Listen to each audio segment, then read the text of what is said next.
Good morning and good Shabbos, everyone. This week's Torah portion has the blessings that Jacob bestows upon each and every one of his 12 sons before his passing. He gathers them around his bed, and he says, gather together, hikaptsu, asfu, unite, and I will tell you what will occur to you, and I will bestow blessings upon you.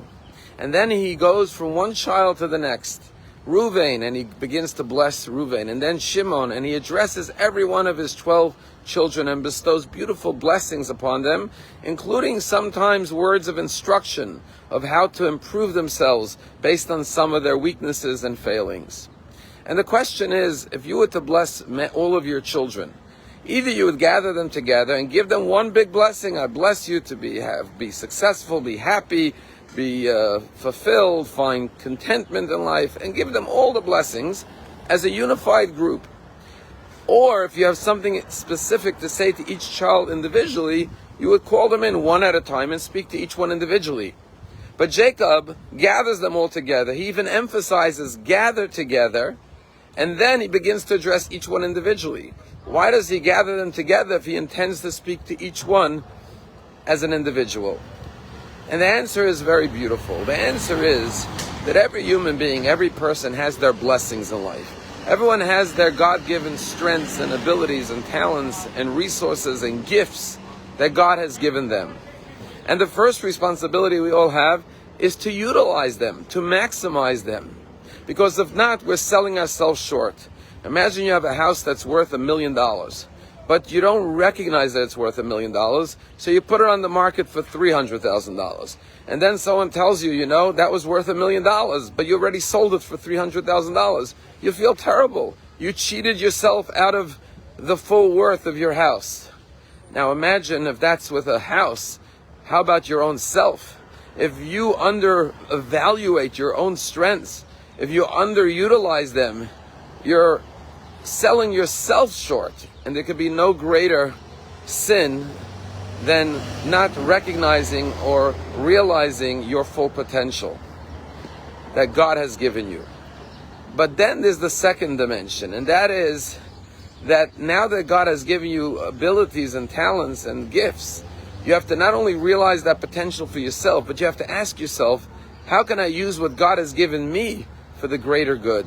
To help my brethren, to help the Jewish people, to help all of humanity. How can I be a blessing not just in my own individual life, but how can I use my blessings to the benefit of others?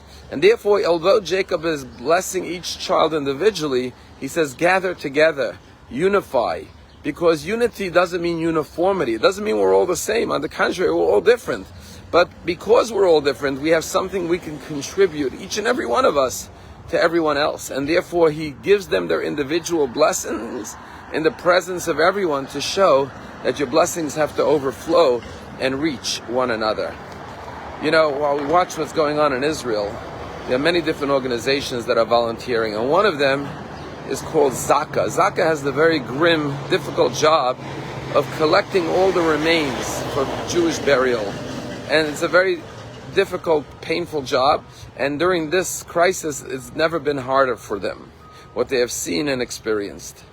And they're some of the greatest experts in dealing with tragedies and gathering the remains.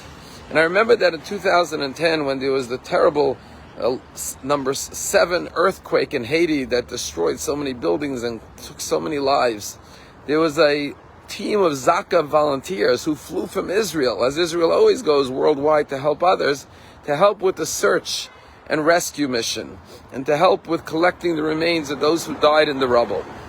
And I remember there was a Zaka member after that who came to Palm Beach to raise money. A Hasidic Jew, because they're usually in their yellow vests, and they're usually with big kippot and payas, curls, and beards and tzitzis, and they're very religious Jews because they're doing everything according to Jewish law. And this Hasidic man came to Palm Beach to raise money, and he told the following story. He said a week earlier he went to Brooklyn to raise money, and on Sunday morning he had a meeting in a synagogue in Queens where they were going to have a big breakfast, and he was going to talk about the work of Zaka and raise money. He had spent Shabbat in Brooklyn, so Sunday morning he got up 6 o'clock, he got on the Brooklyn-Queens Expressway and started heading to the synagogue for the 7 o'clock minyan so he could pray there and then have the breakfast. Suddenly his car starts slowing down. He looks and he sees he's out of gas. He rolls the car to the side of the road, and he's standing out on the Brooklyn-Queens Expressway at 6:30. There's not that many travelers. It's a Sunday morning. It's quiet.